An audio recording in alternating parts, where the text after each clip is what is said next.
사랑에는 내면의 아름다움이 중요하다면서 정작 남자만 잘생기게 나온 디즈니 백설공주의 실사영화, 그리고 그와 반대로 종족을 뛰어넘는 진정한 내면의 사랑을 보여준 드림웍스의 슈렉. 저는 이 두 개의 영화를 다루면서 비슷한 영화 하나가 딱 떠올랐습니다. 바로 2019년에 개봉한 한국 애니메이션의 장족의 발전, 레드슈즈였는데요. 이 영화에 대해서는 수준급의 작화며 디테일이며 칭찬할 게 많지만 오늘은 레드슈즈가 전하려 했던 메시지에 대해 이야기하려 합니다. 레드슈즈 역시 앞에서 말한 두 영화와 마찬가지로 사랑에 있어 외모가 전부가 아니다, 외모 지상주의의 타파라는 메시지를 전하려 했습니다. 저도 갈수록 심해지는 대한민국 외모 지상주의의 피해자로서 이런 교훈을 다루는 작품을 매우 좋아합니다. 슬프게도 말이죠. 하지만 더 슬프게도 이 영화는 이러한 메시지를 전달하는데 실패했습니다. 오늘 레드슈즈에 대한 긍정적인 영상을 기대하신 분들께는 죄송하지만 저는 이 부분을 비판하고자 합니다. 왜냐하면 이 영화는 말로는 외모 지상주의가 나쁘다고 말하지만 정작 연출에서는 외모를 제일 중요시하는 앞뒤가 다른 모습을 보여주기 때문이죠. 솔직히 좀 과격하게 말하자면 백설공주의 이 내면의 아름다움 타령과 비슷하다고 생각합니다. 정도의 차이만 있을 뿐이죠. 그래서 오늘은 고운 자식 매 한 대 더 때린다는 심정으로 제가 정말 기대하고 좋아했던 레드슈즈의 실패한 메시지를 짚어보고자 합니다. 외모 지상주의를 타파하자고 말하지만 정작 영화가 외모 지상주의를 적극 활용하고 있는 모순적인 작품, 레드슈즈 속 외모에 대한 메시지, 지금 분석합니다.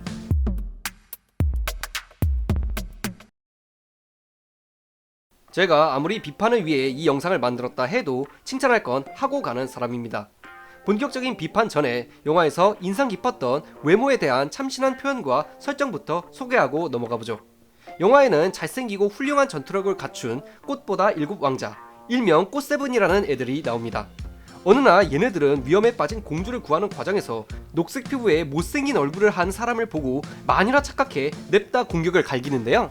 하지만 마녀라 생각했던 사람은 사실 요정공주였고 외모만으로 사람을 판단하는 이 어리석은 꽃세븐을 벌하고자 요정공주는 이들에게 저주를 내립니다.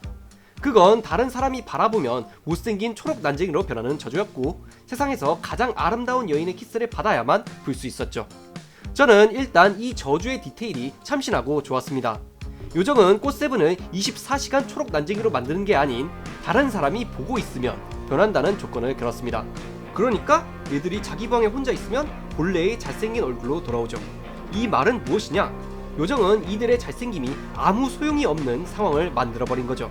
24시간 초록 난쟁이로 유지되는 저주였다면 처음에는 절망하겠지만 그래도 결국 자기 얼굴이니 어떻게든 적응하고 살기라도 할 텐데 이렇게 남이 보고 있을 때만 못생기게 변한다는 건 자신의 잘생긴 얼굴을 봐줄 사람이 없다는 사실에 답답해하며 살 수밖에 없다는 겁니다. 아무리 잘생기고 예쁜 얼굴을 가졌어도 남이 보고 감탄하지 않는다면 아무 의미가 없으니까 말이죠. 말 그대로 금의양행이라는 말이 어울리는 상황인 겁니다. 이렇게 영화는 단순해 보이지만 그 안에 복합적인 메시지가 있는 참신한 설정으로 시작합니다. 세상에서 가장 아름다운 여인의 키스를 받아야만 저주가 풀린다는 설정도 이런 못생긴 초록 난쟁이들에게도 키스를 해줄 정도로 외모를 전부로 생각하지 않는 마음씨 예쁜 사람을 찾으라는 의미가 담겨 있고요. 저는 여기까지 보고 영화의 신박한 설정에 감탄했고 이 영화가 얼마나 멋진 이야기를 들려줄까 하며 기대했습니다. 하지만 누가 알았을까요? 이 장면이 외모 지상주의를 참신하게 비판한 유일한 장면이 될 거라는 걸 말이죠. 영화는 이 뒤로 말로만 외모 지상주의를 비판하고 장면으로는 외모 지상주의를 적극 활용하는 모순을 보여줍니다. 이 모순은 영화의 포스터에서부터 확인할 수 있죠. 레드슈즈의 메인 포스터를 보면 잘생기고 예쁜 버전의 주인공들이 중앙에 나와 있습니다. 그리고 꽃세븐의 난쟁이 버전이 조연처럼 자리 잡고 있죠. 영화를 본 다음에 이 포스터를 다시 보면 대부분 이게 맞나? 라는 생각이 들 겁니다. 영화가 전하고자 하는 메시지가 외모 지상주의에 대한 비판인데 정작 영화는 캐릭터의 아름다운 외모를 이용해 홍보하고 있기 때문이죠. 이는 같은 외모 지상주의에 대한 비판을 다루고 있지만 못생기고 개성 있는 캐릭터를 적극 홍보했던 슈렉과 크게 비교되는 상황입니다. 그리고 포스터가 진짜 너무한 게 뭐냐면 주인공 멀리는 적어도 잘생긴 버전과 난쟁이 버전이 모두 포스터에 등장하는데 주인공 스노우 공주는 예쁜 버전만 나오고 본 모습인 뚱뚱한 버전은 그 어떤 포스터에도 나오지 않는다는 겁니다.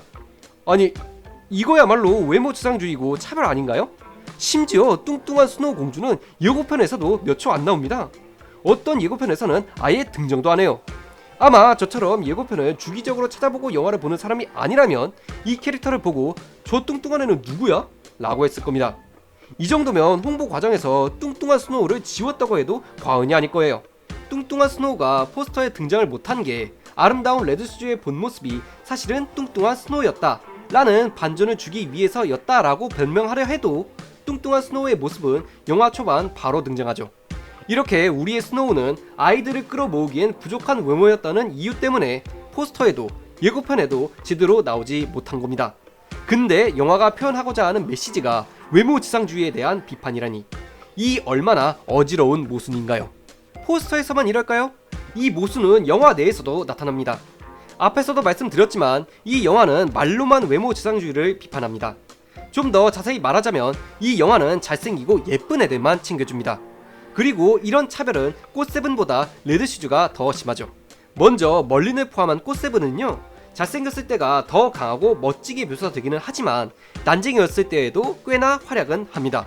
레드슈즈를 위해 같이 싸워주기도 하고 영화 마지막에는 최종 빌런을 무찌르는 대활약도 합니다. 그리고 주인공 멀리는 난쟁이의 모습으로 마녀를 무찌르기 위해 자신을 희생하는 감동적인 명장면도 만들죠. 하지만 스노우는 이런 장면이 없습니다. 영화 후반에 멀린을 구하기 위해 구두를 벗고 바위를 들어 올리는 장면을 제외하면 뚱뚱한 모습의 스노우는 작품 내에서 단 한 번도 인상 깊은 활약을 하지 못합니다. 모든 스포트라이트는 아름다운 레드슈즈만 비추죠. 꽃세븐의 도움을 받을 수 있었던 것도, 마을에 들렀다가 사람들의 호의와 관심을 받을 수 있었던 것도, 잘생긴 버전의 멀린과 뮤직비디오를 찍을 수 있었던 것도 다 레드슈즈의 아름다운 외모 덕분이었습니다. 그에 반해 스노우가 받는 대접은 뭐였죠? 마을에서 병사들에게 놀림당하고 위협받는 것 밖에 없었습니다. 일시당초 스노우는 영화에 많이 등장하지도 못했죠. 이런 부분에서 영화가 말하고자 하는 바가 정말 외모지상주의에 대한 비판이 맞는지 의구심이 들 수밖에 없습니다. 과연 이런 장면들을 보고 사람들이 외모로 사람을 봐서는 안 되는구나 라고 생각할까요? 아니면 일단 잘생기거나 예뻐야 하는구나 라고 생각할까요? 이렇게 영화는 처음부터 끝까지 말과 행동이 다른 모순적인 연출을 보여줍니다. 마치 뚱뚱한 스노우는 주인공이 아니니 레드슈즈를 많이 봐달라고 말하는 것처럼 말이죠.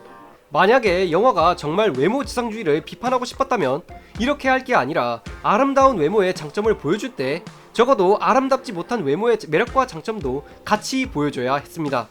이 분야의 모범 사례인 슈렉을 다시 보죠. 슈렉의 피오나에게 있어서 외모는 더 이상 중요하지 않습니다. 피오나는 인간일 때나 오거일 때나 언제나 걸크러쉬한 모습을 보여주고 자신의 소중한 사람들을 진심으로 아낍니다. 그리고 자신이 사랑하는 사람과 행복할 수 있다면 사회가 정의한 아름다운 외모까지 포기하고 오거의 삶을 선택할 정도로 결단력도 강합니다. 그렇기에 그녀는 존재 자체만으로도 매력적인 캐릭터죠. 그리고 이를 보는 우리는 피오나의 인간 모습보다 오거의 모습을 더 좋아하게 되었습니다. 외모가 아닌 매력으로 승부하는 캐릭터 그 자체인 거죠. 이렇게 모범 사례인 피오나에 반해 레드슈즈, 아니 스노우는 이런 매력이 전혀 보이지 않습니다. 이건 제작진의 캐릭터 차별에 플러스 캐릭터 자체가 매력이 없기 때문이기도 한데요. 스스로 주체적으로 나서는 게 많은 피오나와 반대로 스노우는 자기 자신이 주체적으로 활약하는 장면이 거의 없습니다. 언제나 꽃세븐에게 도움받고 멀린에게 도움받고 뭔가 성장을 할 듯한 고난을 겪고도 성장 같은 거 하나 없이 그대로입니다. 그러니 구두를 신고 아름다운 레드슈즈가 되어도 외모밖에 볼 게 없어지는 겁니다. 이렇게 되어버리니 영화가 전달하려던 외모지상주의에 대한 비판의 메시지와 더더욱 멀어지게 되는 거고요.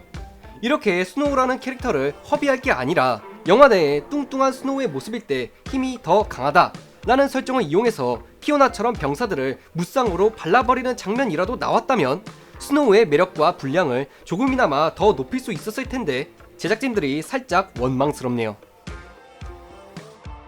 아무튼 이렇게 2019년 한국 애니메이션의 위대한 발전과 희망이었던 레드슈즈의 아까웠던 메시지에 대해 이야기해봤습니다. 외모지상주의에 대한 비판을 하려고 했으나 오히려 외모가 부족했던 캐릭터를 차별하게 된 작품이라니, 저도 외모가 그리 좋지 않은 사람으로서 많이 유감이었습니다. 참 이게 대한민국에서는 외모지상주의를 비판하는 작품을 만드는 게 정말 어렵다는 걸 느꼈어요. 이러한 메시지를 전달하려면 주인공이 못생겨도 매력이 있어야 하는데 주인공이 못생기면 사람들이 안 봐줘. 그래서 주인공을 좀 예쁘고 잘생기게 만들어서 사람들을 모으면 메시지가 전달이 안 돼. 아마 레드슈즈 역시 이러한 딜레마의 소용돌이에 휘말린 하나의 피해자가 아닐까 생각해봅니다. 근데 여러분, 저는 그래도 레드슈즈라는 영화가 좋습니다. 비록 메시지 전달에 대해서는 모순만 가득한 작품이지만 대한민국 애니메이션 기술의 장족의 발전인 건 분명하니까요. 부디 다음 작품은 이보다 더 잘 만든 스토리로 돌아와 주길 바라며, 그리고 대한민국의 애니메이션의 발전을 더욱더 응원하며 영상 마치겠습니다.